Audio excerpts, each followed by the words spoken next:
በምስራቅ ጎጃም የምትገኘው የጥንታዊቷ ርዕሰ ርኡሳን መርጦ ለማርያም ቤተክርስቲያን ታሪካዊ ቅርሶች እንዲጠበቁና እንዲጠገኑ የክልሉ መንግስት በትኩረት እንደሚሰራ የአማራ ክልል ምክትል ርዕሰ መስተዳድር አብዱ ሐሲን ዶክተር ገለጹ።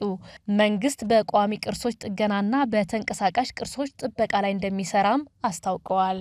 ከዚህ ጋር ተያይዞ ምክትል ርዕሰ መስተዳድርና ሌሎች ከፍተኛ የክልልና የፌዴራል የሥራ ኃላፊዎች ህዳር 27 ቀን 2018 ዓ.ም ጥንታዊቷን ርዕሰ ርኡሳን መርጦ ለማርያም ቤተክርስቲያን በስፍራው ተገኝተው ጎብኝተዋል።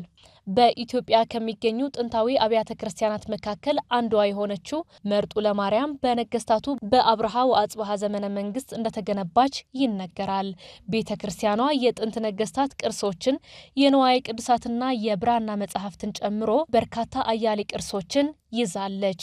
የርዕሰ ርኡሳን መርጦ ለማርያም ቤተክርስቲያን አስተዳዳሪ ርዕሰ ርኡሳን አባ ብርሃነ መስቀል አንዳርጌ የቤተክርስቲያኗን ቅርሶች ለመጠበቅ የሙዚየም ግንባታ እየተካሄደ መሆኑን ገልጸው የክልሉ መንግስት ለግንባታው መጠናቀቅና ለቅርሶች ጥበቃ ድጋፍ እንዲያደርግ ጠይቀዋል።